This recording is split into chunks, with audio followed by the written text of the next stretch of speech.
3 years ago, I went skydiving in Dubai, right? And skydiving is a really interesting confront with fear, right?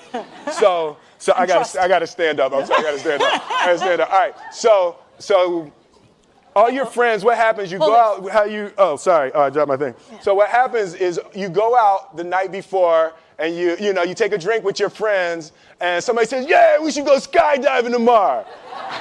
And you go, "Yeah, we'll go skydiving tomorrow." Yeah. And you go, "Yeah." And everybody goes, "Yeah." Right? And you go home by yourself, you're like, Right? And you're like, well, I mean, they was drunk too. Right? So maybe they not, maybe, I mean, we don't have to go. We don't have to do it.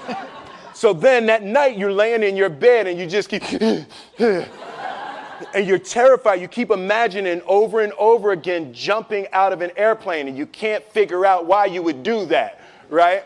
And you're laying there and you have the worst night's sleep of your life, but you still have the hope that your friends were drunk, right? So you wake up the next day and you go, down and you say where you were going to meet and everybody's there. You're like, oh, shit. All right, cool. Right? So you get in the van and you don't know that your friends had the same night that you had because they're pretending like they didn't. They're like, yeah, man, my uncle's a Navy SEAL and, this is going to be great. I've been looking forward to this. And you're like, oh, my God. And your stomach is terrible. You can't eat and everything, but you don't want to be the only punk who doesn't jump out of this airplane. So you get there and then you have this safety brief. And you're standing there, and the guys will tell you, well, if the chute doesn't open, what's going to happen is why the hell, what could happen? That the chute wouldn't open, right? So you do a thing, and what you do is your first jump, you're attached to a guy who is going, he's going to walk you out. So you go, and you get there, and there's an airplane, and nobody's stopping. Everybody's still going. So you get onto the airplane, and you're sitting there, and it's extra because you're sitting on some dude's lap, some stranger. You're sitting on his lap, and it's like, you're trying to make small talk. Yeah, man.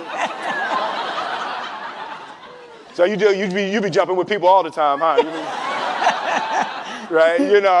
So, and then you just want to make sure, you got kids, right? You got people you need to see, right? You just want to make sure he's serious, right? So you get in there. So everything's normal. So you fly and you go up to 14,000 feet, and you notice there's a light. It's red, and it's yellow and green, right? So right now the light's red. So then you start thinking at some point the light's going to go green, but you don't know what's going to happen, right? And you wait, and it goes yellow, and the light goes green, and somebody opens the door, and in that moment you realize you've never been in a freaking airplane with the door open. Right? Terror. Oh, sorry, I'm spitting. Oh, sorry. No, terror. Right? So you go, and then, if you were smart, you sat in the back so you don't go first, right? And then people start going out of the airplane. And you go, and the guy walks you up to the end of the thing, and you're standing, and your toes are on the edge, and you're looking out down to death. And they say, on 3. And they say, 1, 2, and he pushes you on 2 because people grab on 3, right? Right? And you go, and you fall out of the airplane, and in 1 second, you realize that it's the most blissful experience of your life. You're flying, right? It doesn't feel like falling, right? It's like you actually are kind of held a little bit by the wind, and then you start falling, and there's zero fear. You realize that the point of maximum danger is the point of minimum fear. It's bliss. It's bliss. And you're flying, right? And you're doing that, and then 20 seconds, 25 seconds, 40 seconds, and you have enough time to just kind of be like, oh, shit, that's that building. I saw like that one. Oh, you can see the ocean.